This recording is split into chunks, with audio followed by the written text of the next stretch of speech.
Now, where are you from? Baton Rouge, Louisiana. Still living there? Yeah. I've been back and forth to Atlanta lately, planning on moving to Atlanta, man. Okay. Now, what was it like for you growing up in Baton Rouge? And was it a specific part of Baton Rouge that you claim? Yeah, Sherwood. Well, see, people from Sherwood would say Paul Forest ain't from part of Sherwood, but fuck that, Shit, I'm from Paul Forest in Sherwood, you heard me? I'm from Sherwood. Now, what was it like for you growing up in Baton Rouge? Can you paint the picture for us? Yeah, I mean, you have your wins, you have your losses. You live and you learn just like everywhere else, you know what I'm saying? And, I grew up in a middle-class family, so I ain't have like so much of the functional household and, had to find out where my next meal coming from, you know what I'm saying? I ain't have to struggle hard like that. And I don't even have a drug dealing background, you feel me? Because my people, they got it out the mud, you feel me? They had to do what they had to do to get it. And I grew up in the midst of that, you feel me? I got to see everything they was doing. They taught me what was real, what was not, you know what I'm saying? So, it's just, I got to mature fast being around older people, you know what I mean? And shit, I grew up knowing more than the kids my age because of the people that I grew up with, the people that raised me, so I was able to avoid a lot of trouble, but I also stayed in a lot of trouble too, though. Like, I tried to stay in trouble on purpose. That shit was just fun. So, did you have a rough upbringing at all? Would you characterize it as rough or not really? Not, like I said, like as far as household-wise, no. My mother and my father in my life, raised their kids right. They ain't raised no gangsters, nothing like that, you know what I mean? None of that.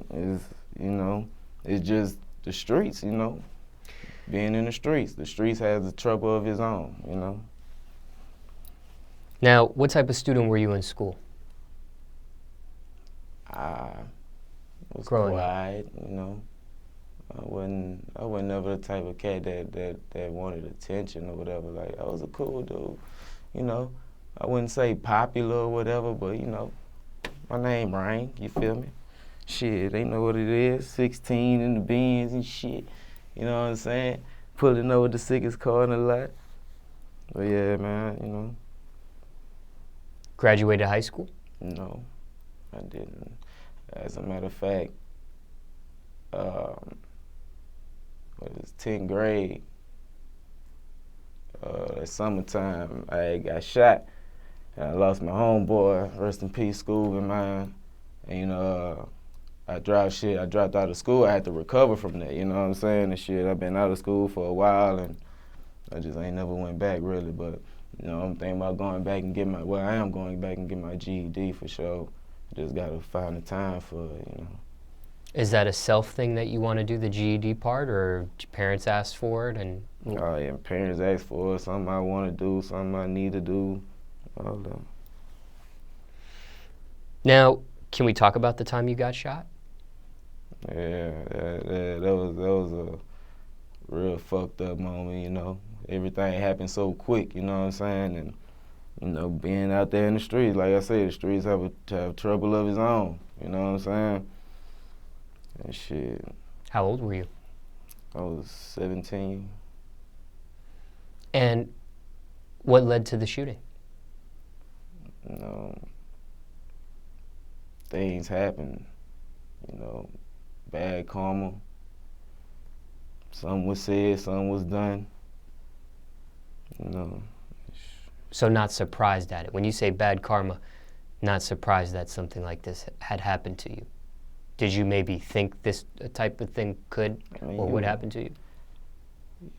It's almost like there's always a possibility. No, when you in the streets or whatever and whatever like that, it's always a possibility. You know what I mean? But just at the moment, like how we chilling right now, we think we having an interview. You know what I'm saying? We wouldn't think nobody would come and shoot you up.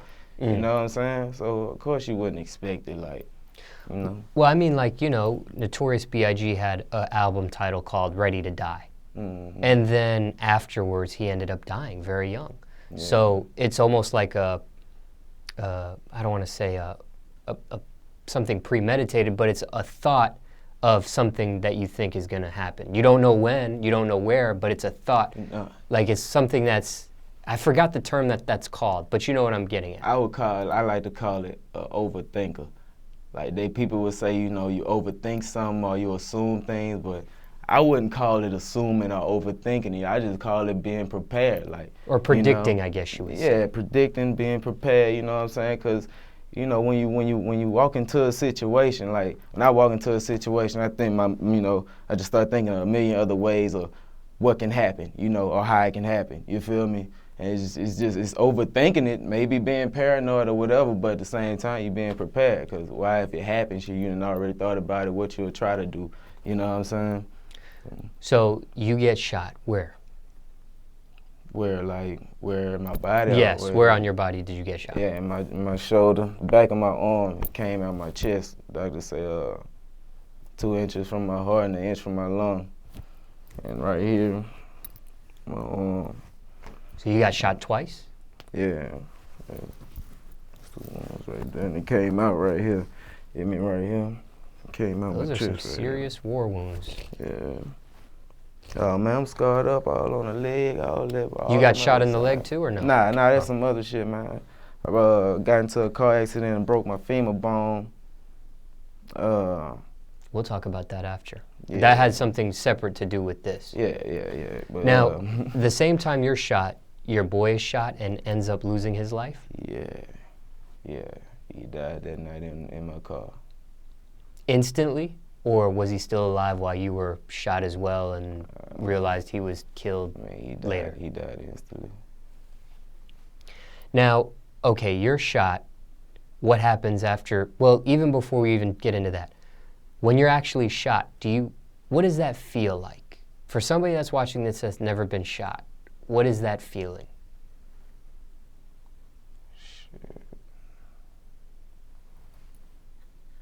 Shit. Can you describe it? Did you even feel getting shot? Did you feel the bullet hit you, or was it a different type of experience? I've heard both. I've heard some people. For somebody who never been shot, and stay out of situations where you could get shot, man. Because it ain't no feeling to it. It ain't no feeling. Either you gonna live or you gonna die. It ain't no feeling to it. It ain't nothing cool about it. Ain't nothing fun, none of that. So whoever ain't been shot, stay out of situations to where you can't get shot, man. Unless you go and protect our country, bro. Now, when you did get shot, was there any pain right away, or did the pain come later? It was not. I thought I left my arm in the car. For real. Thought I left my arm in the car. I ain't feel nothing. So you get shot. Do you take yourself to the hospital? Does an ambulance come? How does that work? They actually,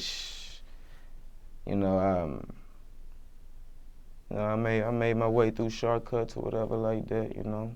So you're shot in the arms, and were you driving yourself? Nah, we was just chilling in the parked car. And shit, ran up on him, shot that bitch up like point blank range. I made it out the window. And the shortcuts that I know about through the neighborhood or whatever like that. Oh, so you're on foot? Yeah. You know, it was like 2, 3 o'clock in the morning, man. You know. It's dark. Yeah, and that's how, and in the street lights kind of, separated a little far apart, so it's real dark, I'm just chilling in the car, and to this day, I can't remember what me and my partner was laughing about, bro. We was laughing about something. And I just remember looking over to him, and something caught my attention in the periphery, you know what I'm saying? And like, as soon as I looked, he seen me see him and, upped it. You know what I'm saying? And all that other shit. So you're running, you're trying to get out of the situation. How do you get to the hospital? Somebody takes you? I get to another section of the neighborhood or whatever. Like, it was a little miles away. Like, I even passed up a couple of people because I ain't know who was with who, you know what I'm saying? Mm. Like, so I ran straight past them two motherfuckers, like, you know what I'm saying? Kept running, went to the neighborhood, knocked on one door. Motherfucker ain't come to the door, knocked on another door. The woman looked at me. You heard me? Looked at me. And I'm like, man, can you call? I'm like, you ain't even got to open the door, man, because I knew she was shook and shit, you heard me? I was like, you ain't even got to open the door, man. That bitch turned around on my ass, turned off her light. So I ran to the next house. So happened the woman opened the door, and she was a nurse, you heard me? Oh. Yeah. I came in that bed, man, I went sit down on the couch. It was like, no, man, not the couch, man. Like, I'm laughing about that shit now, but yeah. Then the ambulance comes to you? Yeah, then the ambulance came, yeah. How long do you think, from the time you got shot to the ambulance coming, how much time do you think has passed? 5 From minutes, when I get 10 shot minutes? to when the ambulance came? Yeah. Before you finally got, help on your body. How long do you think that was? Because I ain't get to the house for a little minute. Like, I ain't. 30 minutes? No. Like, when I was shot, that's what I'm saying. I ain't get to the house. Right. To the house that opened the door for me. I ain't get there till like motherfucking. Bro, I want to tell you 5 to 10 minutes, dog, because it was a little while before I got to a house for somebody to call, you know what I'm saying? Right, so what I'm saying. My house was just right up the street, you know what I'm saying? And I had to go the other way because I knew if I went that way, I was going to get killed, you know what I'm saying? Because, it was nothing but open space for them, you know what I mean? Mm-hmm. And I was able to maneuver through some shit, So, yeah. Nigga busting through barbed wire fences and shit, I even stopped to want to go back for my partner, you know what I'm saying? But that's when I heard some more shots go off, and that's when I knew it was that standover point. You know what I'm saying? So. Yep. Now, how much time do you think has elapsed, though, from the time you got shot to the time you got an ambulance and paramedics to get you and make sure you're all right? Would you say 15, 20, 30 minutes before the ambulance comes and scoops you up? Before I even got in the ambulance truck, it was like a good 30 minutes passed already, 45 minutes. So this might have been an hour before they actually got a chance to tend to you and your injuries. And are your arms able to move? Oh yeah, I'm straight now. You're not worried about maybe the bullet moving inside of you? I mean, they said 2 inches to your heart and 1 to your lung. It went straight through. Oh, it went straight through. That was okay. AK-47, dog, point blank range, like not too like how me and you is, Yeah. Those are big boy bullets. Yeah, chopper bullets flip. Yeah. Both. One arm shorter than the other, knocked out some bone, Yeah. But that day it was meant for you to die. They were trying to kill you? I mean, shit, nigga wouldn't shoot if motherfucker wasn't trying to kill nobody. Do you think there is a reason why you survived? Do you ever think about that? It's always a reason why we live, always a reason why we die. It's a reason for everything. Now, okay, you get to the ambulance, they take you to the hospital. Is surgery something that happens right away? Are you conscious during this whole time? Do you understand everything that's going on? Oh, yeah. You're not like feeling pain or like almost slipping out or getting... I put this on everything I existed. Small. The woman that told me, she was like, the woman who let me in, she was telling me, she was like, baby, who you want me to call you? I can't forget, I'll shout them out right now if I remember their name, bro. Shot, I remember home when he told me, shout out to Shot, you heard me? She was telling me, who you want me to call, baby? I'm calling Anna. I told her to call my mama, man. Cause I ain't know if I was gonna die, Smallz, you know what I'm saying? Everybody I know that bitch Shot died, so, I thought I was gonna die, so I said, call my mama, man. She was like, call your mama. I was like, call my mama. But, yeah, and my mama didn't believe. We had to call her about 3-4 times. She was like, what? No, hang up the phone. I kept hanging up the phone on her and called the ambulance and shit like that. That's another reason why it took it for a while for the ambulance to come out of fact. Yeah. But, yeah, and they were saying, man, he losing a lot of blood, but they don't know where it's coming from. When they said that, I was like, oh, man. That's when they had checked right there. That's where it was coming from. I ain't even know I was hit right there till they seen this shit. So this whole time your arms are able to move like normal, no problem? This one was like a water balloon. I ain't feel that. I was functional with this one. Did you feel like maybe you've gotten paralyzed or something because of you couldn't feel your arm? You said it's like a water balloon? Oh yeah, like it was nothing, numb. It was numb. Very scary feelings right there. Yeah, man, I wouldn't wish that on nobody, man. So they do surgery on you, I assume? Yeah. And what was the recovery process like for you? That was the worst part. It was a blessing because I'm recovering, but that was the worst part. Yeah, out of all that was the worst part, recovering. What was how long did you have to stay in the hospital for? I was in the hospital for like 2-3 weeks. And I had some big ass titanium rods in my shit like that. You heard me holding my bones together? Oh man. Yeah, man. I was supposed to have therapy too. We signed up for that. I was supposed to have therapy. Motherfuckers never gave me no therapy. Nigga, I started out doing 1 push-up a day, nigga. A half a push-up, nigga, and shook back. Retarded. So you did therapy on your own? Basically, yeah. Now, are there any complications or side effects from the shooting? Is everything normal? Are you able to move your arms like normal? As a matter of fact, like, I'm missing a bicep muscle. They had to take that out. Yeah. See, I'm missing that. Yeah. Can you still work out like normal? Can you lift weights with that arm at all? Or yeah. you got to take it easy? Still can get it in. I got my jab back and everything. You know what I'm saying? So it's all good. Aside from that, any other complications? Nah, I mean, it was, I had trouble sleeping and all that. That was, that's bearable now, you feel me? All that. Some people have told me that I've interviewed that have been shot, when it gets cold, it kind of affects where the bullet wound was. Oh yeah, that was like... Or when it rains, yeah, I've heard. Like any injury, like how I just broke my thigh, like it'll do that, 'cause I got a titanium rod in my thigh, and screws and wires in my knee and all that. Like that'll mess with all that.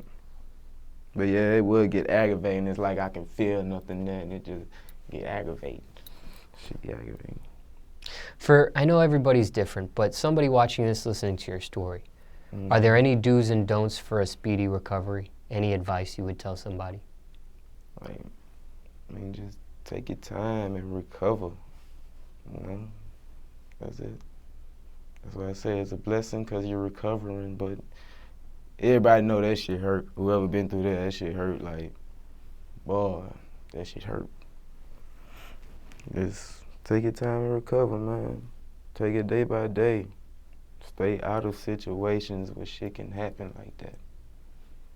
That's it. Being in the hospital for 2-3 weeks can be expensive. An ambulance can be expensive. You said you signed up for therapy. They didn't give you any. Did you have any health insurance? Are medical bills piling up because of this? How does that work? Oh, yes. My mom and them handled all that, dog. I was 17 years old, dog. I was still in the nest, man. Still a little boy. I interviewed somebody that was shot. They told me their medical bills were over $1 million. That's the number they had seen. Yeah, this shit is expensive, though. I mean, every story is different. His is different than yours, but his were over $1 million. Yeah. I would hate to know what his injury is. He actually got diabetes and stuff because of part of his complications and injuries. They had to take part of his pancreas out, and now he's diabetic because of it. Yeah. His was pretty serious. Damn, he busted him over for $1 million? I guess that's another conversation. I think it was 1.8 million, if I'm not mistaken. I can't remember the interview details off the top of my head, but I think it was a figure like that. He had a pretty tough situation. Yeah. Now, hindsight 2020, could this situation have been avoided?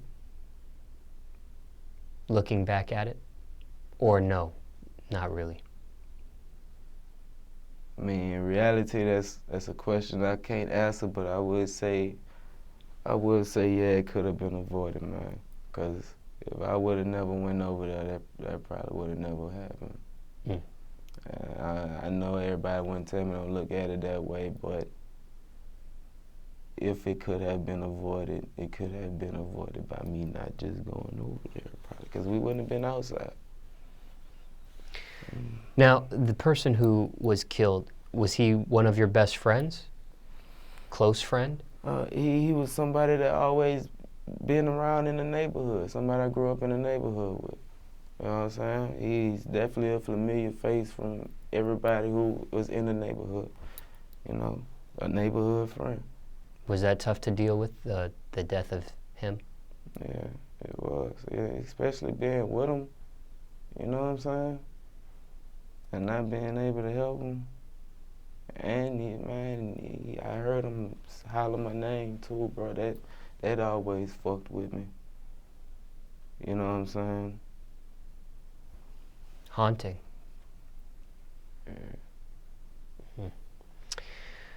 Yeah. Any advice to cope with the death of a friend? To somebody watching this, maybe going through something similar? How does one cope with that?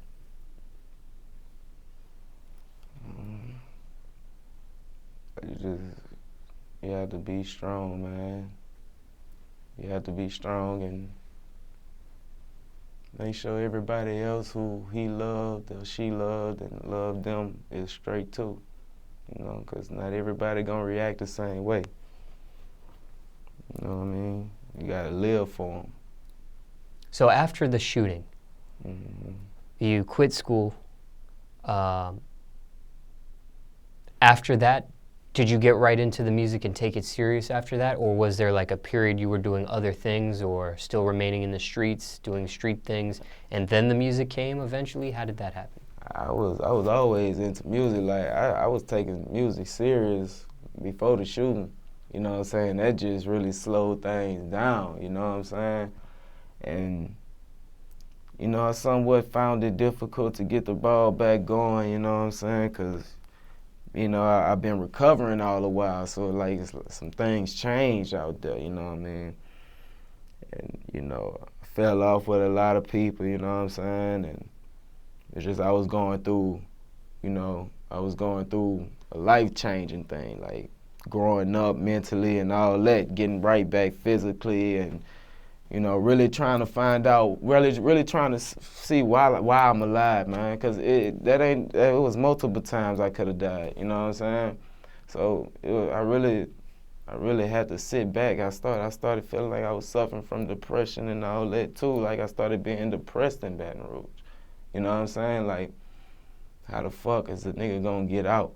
And knowing that my life ain't had to be this hard, and I made it this hard. You know what I'm saying?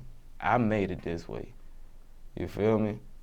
That's what I'm saying. These mixtapes and these albums I'm about to drop, man, I'm about to put everything on the table, nigga. I had every opportunity to be a motherfucking lawyer or some shit. You know what I'm saying?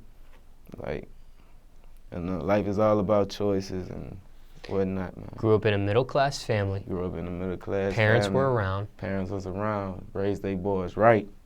And your story unfolded in these such events. My story, the way I was raised, my story should have been a different way. You know what I'm saying?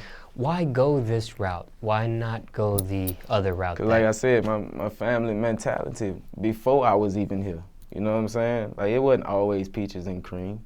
You know what I'm saying? My family my mama and father wasn't always able to provide for their children how they was able to provide when I was growing up, when I was a little boy. You know what I'm saying?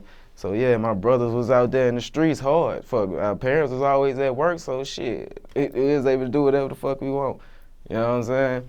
So, you know, and just growing up with my brothers, it was like they was my father figures, and there was some little street niggas, you know what I'm saying? So shit, and then growing up from watching them grow up from some little street thugs, you know what I'm saying, to some outstanding young men, you know what I'm saying, I was able to mature with them, you feel me? So, it's like I was always ahead of my time with my age group. Now, what do you say to somebody watching this interview, listening to your story? Let's say it's a kid in high school, and school's about to finish, and they have one foot in the streets, and they got to make the next decision in their life after high school. What do you tell a kid like that? Man, what's the advice there? Go with school, man. Do what makes you happy first. Do what makes you happy, and you have to venture off to find things that you may have thought you never were gonna be interested in. You know what I'm saying? Just try new things. You know what I'm saying? You might find something you interested in that you never thought you would be. You know what I'm saying? And grow to love it. So first, find out what you love to do, what you good at. You know, because if you're good at it and you love it, and then the dollars come with it, happy life. Now, what was your plan if the shooting never happened? Let's say you graduated high school. Was the plan for you to go to college, or do you think you would have went straight into the music? To be honest, yeah, music was always the plan. Really, I talked to God about that, man. It was either gonna be music or boxing. You know what I'm saying? Music or boxing. So college wasn't even in the future plans. Don't get me wrong. I would have loved to go to college, but I wasn't right in school. I wasn't acting right in school. You heard me? So, but I would have loved to go to college. Like I said, the mixtapes and the albums going to put all that on the table. That's why it's important for y'all to fuck with the real. You heard me? But yeah, it was either music or boxing, man, because I was cold at both of them, man. Shout out to Coach McClendon, you know, Fat, Doodle, all y'all, man. Now, what do you say to somebody, again, kid in high school's about to end, let's say they have a passion for music. Do you tell that person, when they get out of high school, go straight into the music? Or do you tell that person, if they can continue their education, do that and music at the same time? What do you tell them? Do that and music at the same time, homie, because the more you know, the more you can talk about. Knowledge is power, homeboy. Stay in school, do the music. And then you're in the best area for it. Then you're in college, you got nothing but classmates, you know what I'm saying? Hit up the fraternity or whatever on campus, you know what I'm saying? You all around, hop on it, school and music. Yes. You dropped out of high school, still haven't gotten a GED yet. What was your parents' reaction to you making the decision to not finish high school? I mean, they understood. They seen the shit. They was right there with me through the whole situation. They understood. They know what's up. And they know how it go. They know I don't hide nothing from my parents. You heard me? Like, I don't. My parents is my best friends, man. My parents is my business partners. You know what I'm saying?